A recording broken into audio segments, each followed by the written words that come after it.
नमस्कार दोस्तों, स्वागत है आपका मेरे चैनल शिखर कहानियों में। आज की कहानी है मुंशी प्रेमचंद्र के द्वारा लिखी गई प्रेम सूत्र। संसार में कुछ ऐसे मनुष्य भी होते हैं जिन्हें दूसरों के मुख से अपनी स्त्री की सौंदर्य प्रशंसा सुनकर उतना ही आनंद होता है जितनी अपनी कीर्ति की चर्चा सुनकर।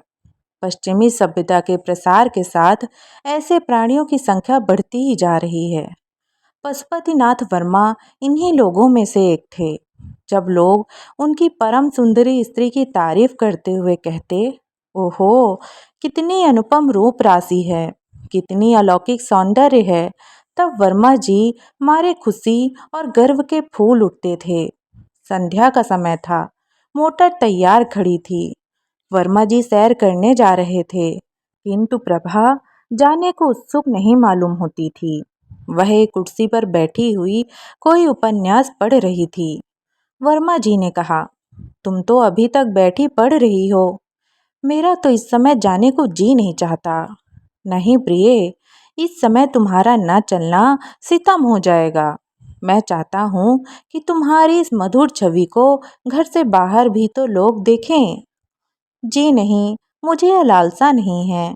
मेरे रूप की शोभा केवल तुम्हारे लिए है और तुम्ही को दिखाना चाहती हूँ। नहीं, मैं इतना स्वार्थ अंधा नहीं हूँ। जब तुम सैर करके निकलो, मैं लोगों से यह सुनना चाहता हूँ कि कितनी मनोहर छवि है, पशुपति कितना भाग्यशाली पुरुष है। तुम चाहो, मैं नहीं चाहती, तो इसी बात पर आज मैं कहीं नहीं जाऊंगी। तुम भी मत जाओ। हम दोनों अपने ही बाग में टहलेंगे। तुम हौज के किनारे हरी घास पर लेट जाना। मैं तुम्हें बीड़ा बजाकर सुनाऊंगी। तुम्हारे लिए फूलों का हार बनाऊंगी। चांदनी में तुम्हारे साथ आंख मिचौनी खेलूंगी।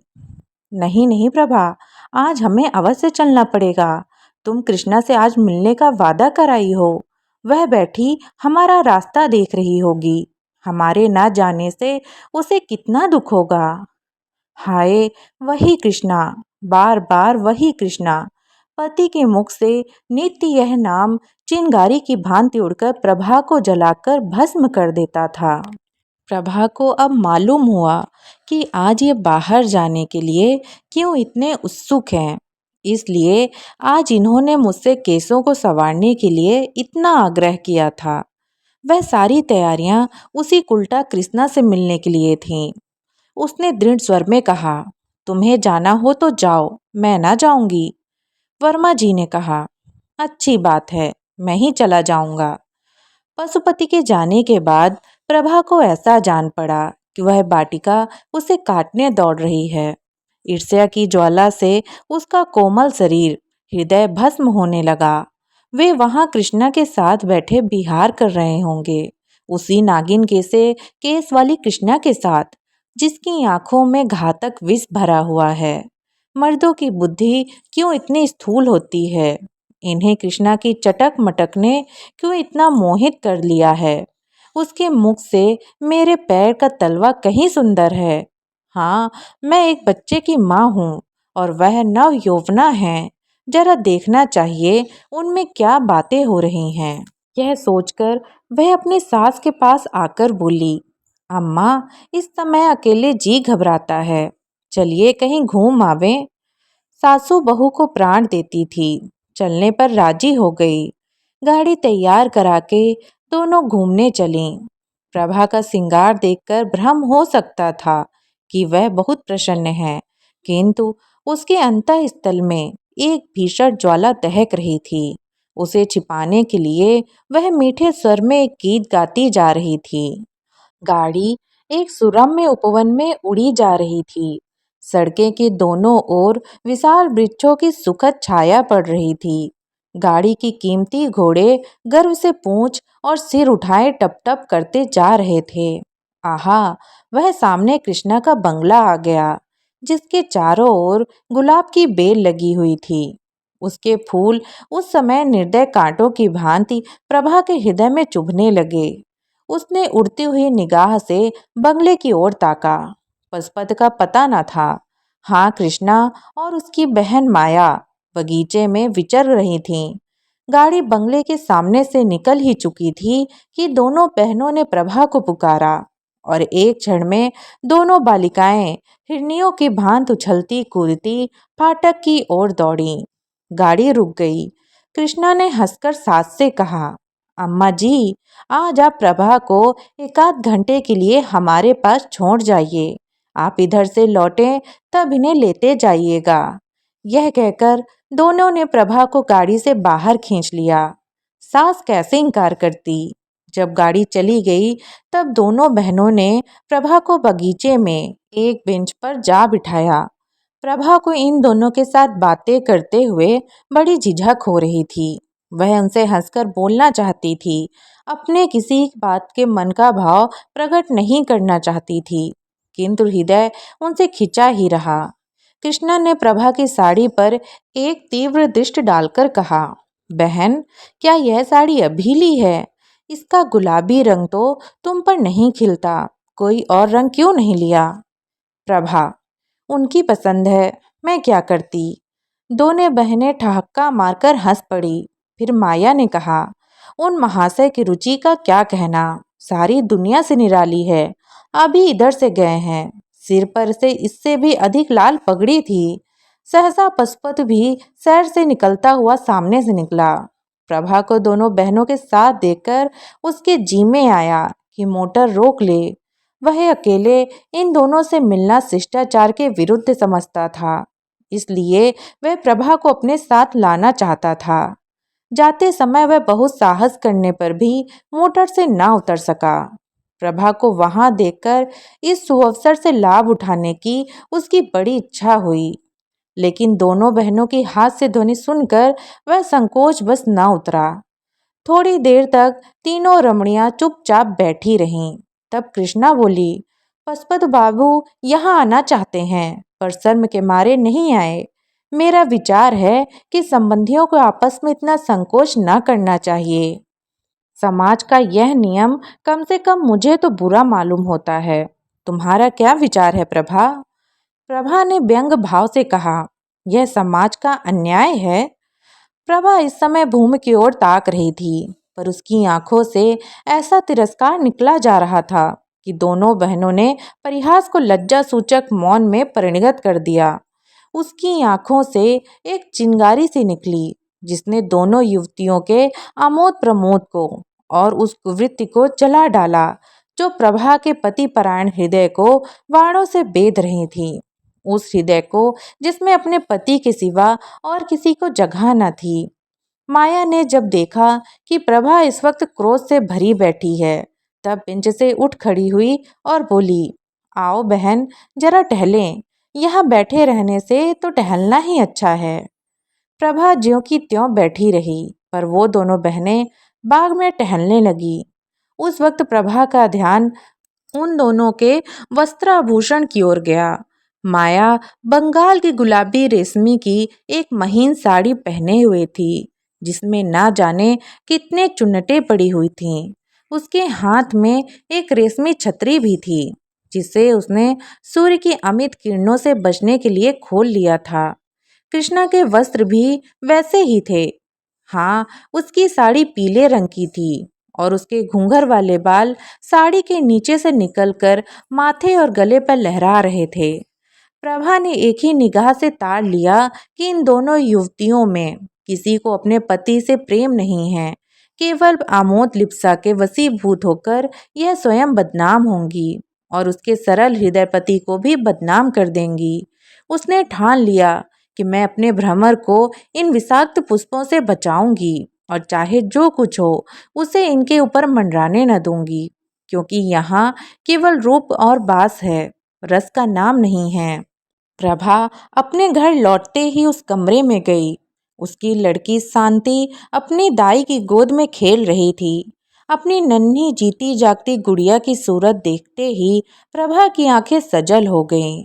उसने मातृ स्नेह से विभोर होकर बालिका को गोद में उठा लिया, मानो किसी भयंकर पशु से उसकी रक्षा कर रही है।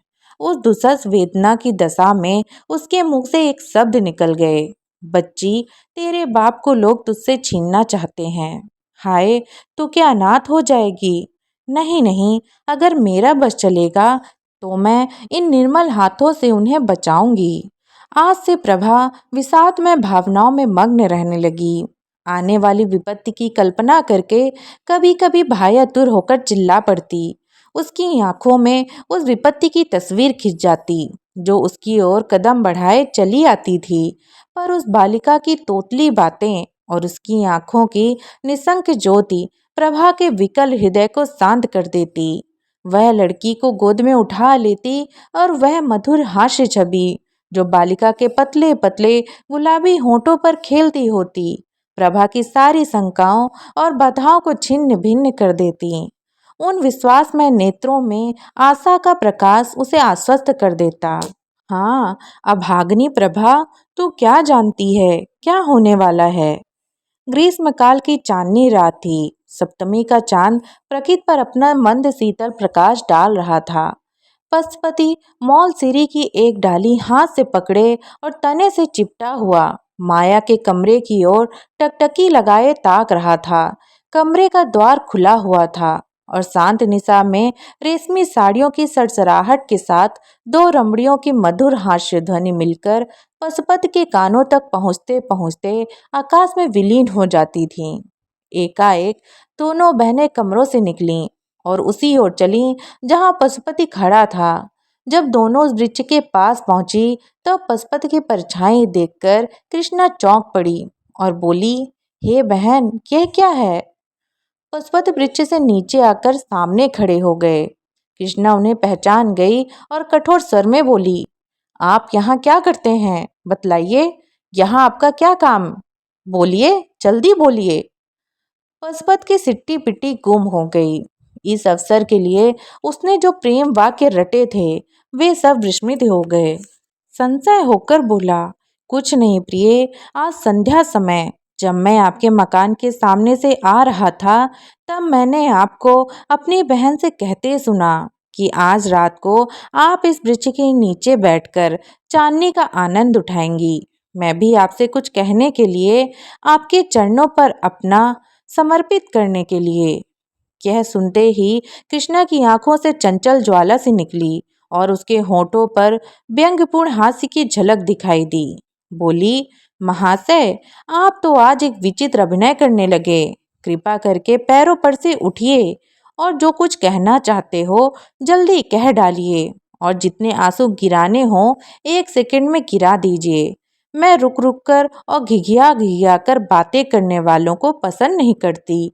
हाँ, और जरा बातें और रोना साथ साथ ना हो। कहिए क्या कहना चाहते हैं। आप ना कहेंगे। लीजिए, समय बीत गया, मैं जाती हूँ। कृष्णा वहाँ से चल दी। माया भी उसके साथ ही चली गई। पशुपति एक क्षण तक वहाँ खड़ा रहा, फिर वह भी उनके पीछे पीछे चला। मानो वह सुई है जो चुंबक के आकर्षण से आप ही आप खींचा चला जाता है। सहसा कृष्णा रुक गई और बोली, सुनिए पशुपति बाबू, आज संध्या समय प्रभा की बातों से मालूम हो गया कि उन्हें आपका और मेरा मिलना जुलना बिल्कुल नहीं भाता। पशुपति, प्रभा की तो आप चर्चा ही छोड़ दीजिए। कृष्णा, क्यों छोड़ दूं? क्या वह आपकी स्त्री नहीं है? आप इस समय उसे घर में अकेली छोड़कर मुझसे यह कहने के लिए आए हैं, यही कि उसकी चर्चा ना करूं? पशुपति, जी नहीं, यह कहने के लिए कि अब वह विरागिनी नहीं सही जाती। कृष्णा ने ठहाका मारकर हंसा। आप तो इस कला में बहुत निपुण जान पड़ते हैं। प्रेम, समर्पण, विराग्नि, यह शब्द आपने कहाँ सीखे? पशुपति, कृष्णा, मुझे तुमसे इतना प्रेम है कि मैं पागल हो गया हूँ। कृष्णा, तुम्हें प्रभा से क्यों प्रेम नहीं है? पशुपति, मैं तो तुम्हारा उपासक हूँ। कृष्णा, लेकिन यह क्यों भूल जाते हो कि तुम प्रभा के स्वामी हो? पशुपति, तुम्हारा तो दास हूँ। कृष्णा, मैं ऐसी बातें नहीं सुनना चाहती। पशुपति, तुम्हें मेरी एक एक बात सुननी पड़ेगी। तुम जो चाहो वह करने को मैं तैयार हूँ। कृष्णा, अगर यह बातें कहीं वह सुन ले तो?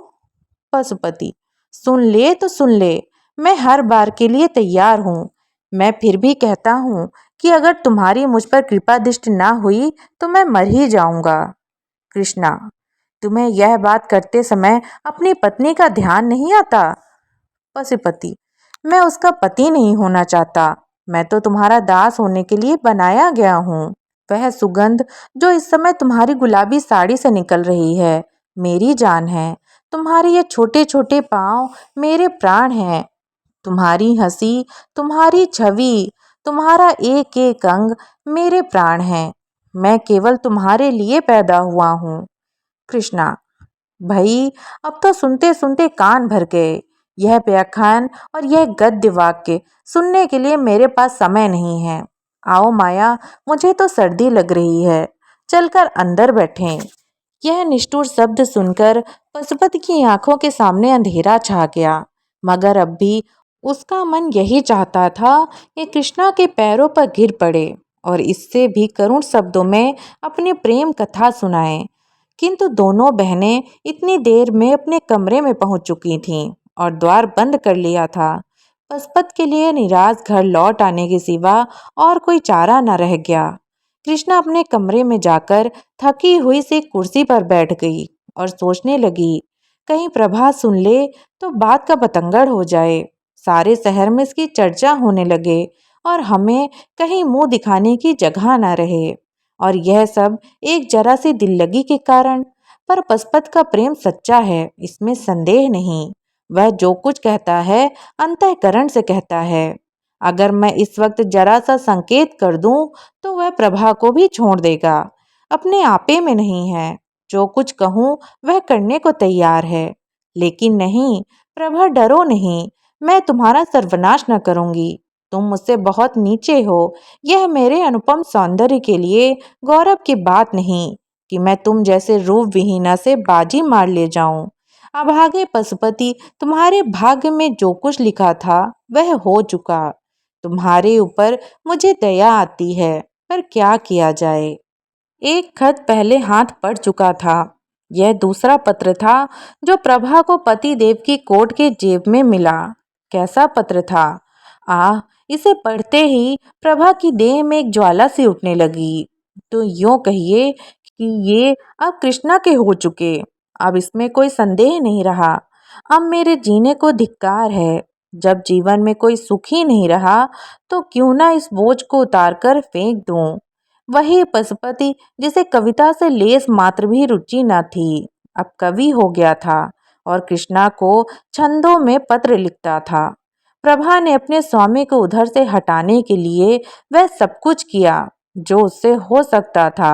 वह प्रेम का प्रभाव उसके रोके न रुका और आज उस प्रवाह तक उसके जीवन की नौका निराधार वहीं चली जा रही है। इसमें संदेह नहीं कि प्रभा को अपने पति से सच्चा प्रेम था, लेकिन आत्मसमर्पण की पुष्टि आत्मसमर्पण से ही होती है। वह उपेक्षा और निष्ठुरता को सहन नहीं कर सकता। प्रभा के मन में विद्रोह का भाव जागृत होने लगा। उसके आत्मस्वाभिमान जाता रहा। उसके मन में ना जाने कितने भीषण संकल्प होते, किंतु अपनी असमर्थता और दीनता पर आप ही आप रोने लगती। उसका सर्वस्व उससे छीन लिया गया और अब संसार में उसका कोई मित्र नहीं, कोई साथी नहीं। पशुपति आजकल नित्य बनाव सवार में मग्न रहता, नित्य नए नए सूट बदलता। उसे आईने के सामने अपने बालों को संवारते देखकर प्रभा की आंखों से आंसू बहने लगते। यह सारी तैयारी उसी दुष्ट के लिए हो रही है। यह चिंता जहरीले सांप की भांति उसे डस लेती थी। वह अब अपने पति को प्रत्येक बात, प्रत्येक गति को सूक्ष्म दृष्टि से देखती। कितनी ही बातें जिन पर वह पहले ध्यान भी न देती थी, अब रहस्य से भरी हुई जान पड़ती। वह रात को न सोती, कभी पशुपति की जेब टटोलती, कभी उसकी मेज पर रखे हुए पत्रों को पढ़ती। इसी टोह में वह दिन रात पड़ी रहती। वह सोचने लगी, मैं क्या प्रेम वंचिता बनी बैठी रहूं? क्या मैं प्राणेश्वरी नहीं बन सकती? क्या इसे परित्यागता बनकर ही काटना होगा? निर्दयी, तूने मुझे धोखा दिया, मुझसे आंखें फेर ली। पर सबसे बड़ा अनर्थ यह किया कि मुझे जीवन का कलुषित मार्ग दिखा दिया। मैं भी विश्वासघात करके तुझे धोखा देकर क्या कलुषित प्रेम का आनंद नहीं उठा सकती? आंसुधारा से सींचकर ही सही। पर क्या अपने लिए कोई वाटिका नहीं लगा सकती? वह सामने के मकान में घुंघराने वालों वाला युवक रहता है और जब मौका पाता है मेरी ओर सचेत नेत्रों से देखता है। क्या केवल एक प्रेम कटाक्ष से मैं उसके हृदय पर अधिकार नहीं प्राप्त कर सकती? अगर मैं इस भांति निष्ठुरता का बदला लूं तो क्या अनुचित होगा? आखिर मैंने अपना जीवन अपने पति को किस लिए सौंपा था? इसलिए तो कि सुख से जीवन व्यतीत करूं, चाहूं और चाहे जाऊं और इस प्रेम साम्राज्य की आधीश्वरी बनी रहूं। मगर वो सारी अभिलाषाएं धूल में मिल गईं। अब मेरे लिए क्या रह गया है? आज यदि मैं मर जाऊं तो कौन रोएगा? नहीं, घी से चिराग जलाए जाएंगे। कृष्णा हंसकर कहेगी, अब बस हम हैं और तुम, हमारे बीच में कोई बाधा, कोई कंटक नहीं है। आखिर प्रभा इन कलुषित भावनाओं के प्रवाह में बह चली। उसके हृदय में रातों को निद्रा और आशवहीन बड़े प्रबल वेग से यह तूफान उठने लगा। प्रेम तो अब किसी अन्य पुरुष के साथ कर सकती थी। यह व्यापार तो जीवन में केवल एक ही बार होता है, लेकिन वह पांडेश्वरी अवश्य बन सकती है और उसके लिए एक मधुर मुस्कान, एक बाकी निगाह काफी थी। और जब वह किसी की प्रेमिका हो जाएगी तो यह विचार कि मैंने पति से उसकी बेवफाई का बदला ले लिया कितना आनंदप्रद होगा। तब वह उसके मुख की ओर कितने गर्व, कितने संतोष, कितने उल्लास से देखेगी। संध्या का समय था। पसपस सैर करने गया था। प्रभा कोठे पर चढ़ गई और सामने वाले मकान की ओर देखा। घुंघराले बालों वाला युवक उसके कोठे की ओर ताक रहा था। प्रभा ने आज पहली बार उस युवक की ओर मुस्कुरा कर देखा। युवक भी मुस्कुराया और अपनी गर्दन झुकाकर मानो यह संकेत किया कि आपकी प्रेम दृष्टि का भिखारी हूँ। प्रभा ने गर्व से भरी हुई दृष्टि इधर उधर दौड़ाई, मानो वह पशुपति से कहना चाहती थी, तुम उस उल्टा के पैरों पड़ते हो और समझते हो कि मेरे हृदय को चोट नहीं लगती। लो तुम भी देखो और अपने हृदय पे चोट न लगने दो। तुम उसे प्यार करो, मैं भी इससे हंसू बोलूं। क्यों, यह अच्छा नहीं लगता? इस दृश्य को शांत चित्त से नहीं देख सकते हो? क्यों रक्त खौलने लगता है? मैं वही तो कह रही हूँ जो तुम कर रहे हो। यदि पशुपत को ज्ञात हो जाता कि मेरी निष्ठुरता से इस सती के हृदय की कितनी काया पलट कर दी है, तो क्या उसे अपने कृत पर पश्चाताप न होता? क्या वह अपने किए पर लज्जित न होता? प्रभा ने उस युवक से इशारे से कहा, आज हम और तुम पूर्व वाले मैदान में मिलेंगे, और कोठे के नीचे उतर गई। प्रभा के हृदय में इस समय एक वही उत्सुकता थी जिसमें प्रतिकार का आनंद मिश्रित था। वह अपने कमरे में जाकर अपने चुने हुए आभूषण पहनने लगी। एक क्षण में वह फल सही रंग की रेशमी साड़ी पहने कमरे से निकली और बाहर जाना ही चाहती थी कि शांता ने पुकारा, अम्मा जी, आप कहाँ जा रही हैं? मैं भी आपके साथ चलूंगी। प्रभा ने झट बालिका को गोद में उठा लिया और उसे छाती से लगाते ही उसके विचारों ने पलटा खाया। उन बाल नेत्रों में उसके प्रति कितना असीम विश्वास, कितना सरल स्नेह, कितना पवित्र प्रेम झलक रहा था। उसे उस समय माता का कर्तव्य याद आया।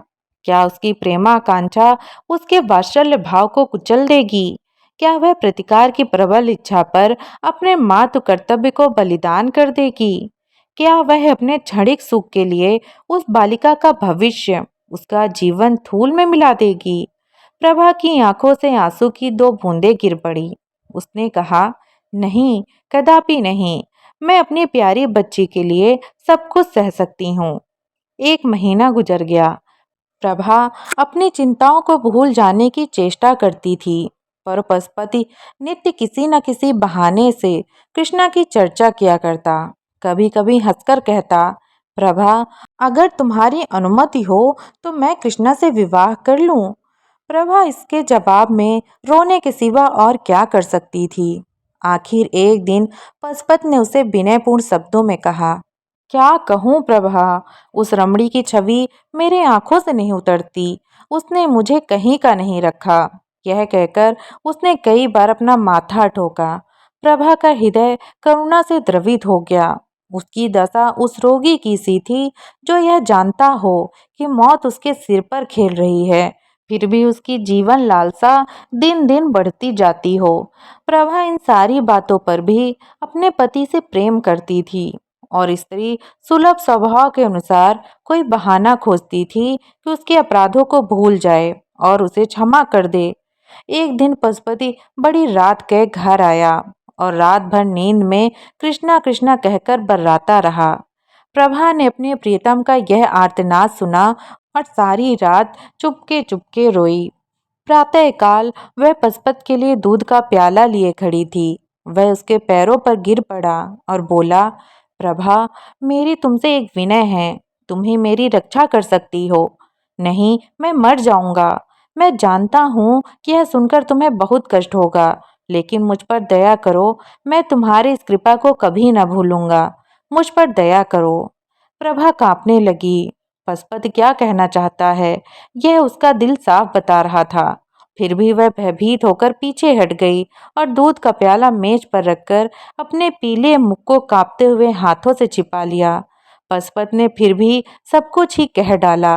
लालसा अग्नि अब अंदर ना रह सकती थी, उसकी ज्वाला बाहर निकल ही पड़ी। तात्पर्य यह था कि पशुपति ने कृष्णा के साथ विवाह करना निश्चय कर लिया था। वह से दूसरे घर में रखेगा और प्रभा के यहाँ 2 रात और 1 रात उसके यहाँ रहेगा। ये बात सुनकर प्रभा रोई नहीं, वरन स्तंभित होकर खड़ी रह गई। उसे ऐसा मालूम हुआ कि उसके गले में कोई चीज अटकी हुई है और वह सांस नहीं ले सकती। पशुपति ने फिर कहा, प्रभा, तुम जानती हो कि जितना प्रेम तुमसे मुझे आज है, उतना पहले कभी नहीं था। मैं तुमसे अलग नहीं हो सकता। मैं जीवन पर्यंत तुम्हें इसी भांति प्यार करता रहूंगा। पर कृष्णा मुझे मार डालेगी। केवल तुम ही मेरी रक्षा कर सकती हो। मुझे उसके हाथ छोड़ो प्रिय। अभाग्नि प्रभा, तुझसे पूछ पूछ कर तेरी गर्दन पर छुरी चलाई जा रही है। तू गर्दन झुका देगी, यदि आत्मगौरव से सिर उठाकर कहेगी, मैं यह नीच प्रस्ताव नहीं सुन सकती। प्रभा ने इन बातों में एक भी ना की। वह अचेत होकर भूमि पर गिर पड़ी। जब होश आया तो कहने लगी, बहुत अच्छा, जैसी तुम्हारी इच्छा, लेकिन मुझे छोड़ दो। मैं अपनी माँ के घर जाऊंगी। मेरी सांता मुझे दे दो। यह कहकर वह रोती हुई वहां से सांता को लेने चली गई और उसे गोद में लेकर कमरे से बाहर निकली। पशुपति लज्जा और गिलान से सिर झुकाए उसके पीछे पीछे आता रहा और कहता रहा, जैसी तुम्हारी इच्छा हो प्रभा, वह करो। और मैं क्या कहूँ, किंतु मेरी प्यारी प्रभा, वादा करो कि तुम मुझे क्षमा कर दोगी। किंतु प्रभा ने उसको कुछ जवाब न दिया और बराबर द्वार की ओर चलती रही। तब पशुपति ने आगे बढ़कर उसे पकड़ लिया और उसके मुरझाए हुए पर अश्रु सिंचित कपोलों को चूम चूम कर कहने लगा, प्रिय, मुझे भूल न जाना। तुम्हारी याद मेरे हृदय में सदैव बनी रहेगी। अपनी अंगूठी मुझे देती जाओ, मैं उसे तुम्हारी निशानी समझकर रखूंगा और उसे हृदय से लगाकर इस दाह को शीतल करूंगा। ईश्वर के लिए प्रभा, मुझे छोड़ना मत, मुझसे नाराज न होना। 1 सप्ताह के लिए अपनी माता के पास जाकर रहो, फिर मैं तुम्हें जाकर लाऊंगा। प्रभा ने पशुपति के पास से अपने को छुड़ा लिया और अपनी लड़की का हाथ पकड़े हुए गाड़ी की ओर चली। उसने पशुपति को ना कोई उत्तर दिया और ना ही यह सुना कि वह क्या कर रहा है। अम्मा, आप क्यों हंस रही हैं? कुछ तो नहीं बेटी। वह पीले पीले पुराने कागज तुम्हारे हाथ में क्या हैं? ये उस ऋण के पुर्जे हैं जो वापस नहीं मिला। ये तो पुराने खत मालूम होते हैं। नहीं बेटी, बात यह थी कि प्रभा अपनी 14 वर्ष की युवती पुत्री के सामने सत्य का पर्दा नहीं खोलना चाहती थी। हाँ, वे कागज वास्तव में एक ऐसे कर्ज के पुर्जे थे जो वापस नहीं मिला। ये वही पुराने पत्र थे जो आज एक किताब में रखे हुए मिले थे और ऐसे फूल की पंखुड़ियों की भांति दिखाई देते थे जिनका रंग और गंध किताब में रखे रखे उड़ गई हो। तथापि वह सुख के दिनों की याद दिला रहे थे और इस कारण प्रभा की दृष्टि में वे बहुत बहुमूल्य थे। शांता समझ गई कि अम्मा कोई ऐसा काम कर रही है जिसकी खबर मुझे नहीं करना चाहती। और इस बात से प्रसन्न होकर कि मेरी दुखी माता आज अपना शोक भूल गई है और जितनी देर तक वह इस आनंद में मग्न रहे उतना ही अच्छा है। एक बहाने से बाहर चली गई। प्रभा जब कमरे में अकेली रह गई तब उसने पत्रों को फिर पढ़ना शुरू किया। इन 14 वर्षों में क्या कुछ नहीं हो गया। इस समय उस विराहिणी के हृदय में कितनी ही पूर्व स्मृतियां जागृत हो गईं, जिन्होंने हर्ष और शोक के स्रोत एक साथ खोल दिए। प्रभा के चले जाने के बाद पशुपत ने बहुत चाहा कि कृष्णा से उसका विवाह हो जाए, पर वह राजी न हुई। इसी निराशय और क्रोध की दशा में पशुपत एक कंपनी का एजेंट होकर यूरोप चला गया। तब फिर उसे प्रभा की याद आई। कुछ दिनों तक उसके पास से क्षमा प्रार्थना पूर्ण पत्र आते रहे, जिनमें वह बहुत जल्द घर आकर प्रभा से मिलने का वादा करता रहा और प्रेम के इस नए प्रवाह में पुरानी कटुताओं को जलमग्न कर देने का आशामय स्वप्न देखता रहा। पति परायण प्रभा के संतप्त हृदय में फिर आशा की हरियाली लहराने लगी। मुरझाई हुई आशा लताएं फिर पल्लवित होने लगीं, किंतु यह भी भाग्य की एक क्रीड़ा ही थी। थोड़े ही दिनों में रसिक पशुपत एक नए प्रेम जाल में फंस गया और तब से उसके पत्र आने बंद हो गए। इस वक्त प्रभा के हाथ में वही पत्र थे जो उसके पति ने यूरोप से उस समय भेजे थे, जब नराशय का घाव हरा था। कितनी चिकनी चुपड़ी बातें थीं, कैसे कैसे दिल खुश करने वाले वादे थे। इसके बाद ही मालूम हुआ कि पशुपत ने एक अंग्रेज लड़की से विवाह कर लिया। प्रभा का वज्र सा गिर पड़ा। उसके हृदय के टुकड़े हो गए। सारी आशाओं पर पानी फिर गया। उसका निर्बल शरीर इस आघात का सहन न कर सका। उसे ज्वर आने लगा और किसी को उसके जीवन की आशा न रही। वह स्वयं मृत्यु की अभिलाषणी थी और मालूम भी होता था कि मौत इसी सर्प की भांत उसकी देह से लिपट गई है, लेकिन बुलाने से मौत भी नहीं आती। ज्वर शांत हो गया और प्रभा फिर वही आशा विहीन जीवन व्यतीत करने लगी। एक दिन प्रभा ने सुना कि पशुपत यूरोप से लौट आया है और वह यूरोपीय स्त्री उसके साथ नहीं है, बल्कि उसके लौटने का कारण वही स्त्री हुई है। वह औरत 12 साल तक उसकी सहयोगिनी रही, पर एक दिन एक अंग्रेज युवक के साथ भाग गई। इस भीषण और अत्यंत कठोर आघात से पशुपत की कमर तोड़ दी। वह नौकरी छोड़कर घर चला आया। अब उसकी सूरत इतनी बदल गई थी कि उसके मित्र लोग उससे बाजार में मिलते तो उसे पहचान न सकते थे। मालूम होता था कोई बूढ़ा कमर झुकाए चला जाता है। उसके बाल तक सफेद हो गए। घर आकर पशुपत ने एक दिन शांता को बुला भेजा। इस तरह शांता उसके घर आने जाने लगी। वह अपने पिता की दशा देखकर मन ही मन कुढ़ती थी। इसी बीच में शांता के विवाह के संदेश आने लगे, लेकिन प्रभा को अपने वैवाहिक जीवन में जो अनुभव हुआ था वह उसे इन संदेशों को लौटने पर मजबूर करता था। वह सोचती कहीं इस लड़की की भी वही गति न हो जो मेरी हुई है। उससे ऐसा मालूम होता कि यदि शांता का विवाह हो गया तो इस अंतिम अवस्था में भी मुझे चैन न मिलेगा और मरने के बाद भी मैं पुत्री का शोक लेकर जाऊंगी। लेकिन अंत में एक ऐसे अच्छे घराने से संदेश आया कि प्रभा उसे ना ही न कर सकी। घर बहुत ही संपन्न था, वर भी बहुत ही सुयोग्य। प्रभा को स्वीकार ही करना पड़ा, लेकिन पिता की अनुमति भी आवश्यक थी। प्रभा ने इस विषय में पशुपत को एक पत्र लिखा और शांता के ही हाथ भेज दिया। जब शांता पत्र लेकर चली गई तब प्रभा भोजन बनाने लगी। भली भांति की अमंगल कल्पनाएं उसके मन में आने लगीं और चूल्हे से निकलते धुएं में उसे एक चित्र सा दिखाई दिया कि शांता के पतले पतले होंठ सूखे हुए हैं और वह कांप रही है। और जिस तरह प्रभा पति गृह से आकर माता की गोद में गिर गई थी, उसी तरह शांता भी आकर माता की गोद में गिर पड़ी है। पशुपत ने प्रभा का पत्र पढ़ा तो उसे चुप सी लग गई। उसने अपना सिगरेट जलाया और जोर जोर कस खींचने लगा। फिर वह उठ खड़ा हुआ और कमरे में टहलने लगा। कभी मूंछों को दांतों से काटता कि खिचड़ी दाढ़ी के नीचे की ओर खींचता। सहसा वह शांता के पास आकर खड़ा हो गया और कांपते हुए सर में कहा, बेटी, जिस घर में तेरी माँ स्वीकार करती हो, उसे मैं कैसे नहीं कर सकता हूँ। उन्होंने बहुत सोच समझकर हामी भरी होगी। ईश्वर करे तुम सदा सौभाग्यवती रहो। मुझे दुख है तो इतना कि जब तू अपने घर चली जाएगी, तब तेरी माता अकेली रह जाएगी। कोई उसके आंसू पोंछने वाला ना रहेगा। कोई ऐसा उपाय सोच कि तेरी माता का कलेश दूर हो और मैं भी इस तरह मारा मारा ना फिरूं।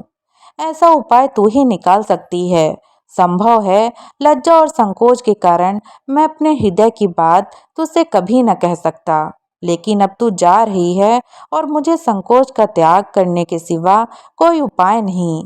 तेरी माँ तुझे प्यार करती है और तेरा अनुरोध कभी न टालेगी। मेरी दशा जो तूने अपनी आंखों से देख रखी है, यही उससे कह देना। जा, तेरा सौभाग्य अमर हो। शांता रोती हुई पिता की छाती से लिपट गई। और यह समय से पहले बूढ़े हो जाने वाले मनुष्य अपनी दुर्वासनाओं का दंड भोगने के बाद पश्चाताप और ग्लानि के आंसू बहा बहाकर शांता के केश राज को भिगोने लगा। पति परायण प्रभा क्या शांता का अनुरोध टाल सकती थी। इस प्रेम सूत्र ने दोनों भग्न हृदय को सदैव के लिए मिला दिया। तो दोस्तों, कैसी लगी आपको ये कहानी? कमेंट करके अपनी राय जरूर बताइएगा और मेरे साथ जुड़े रहने के लिए सब्सक्राइब करिएगा मेरे यूट्यूब चैनल को। धन्यवाद।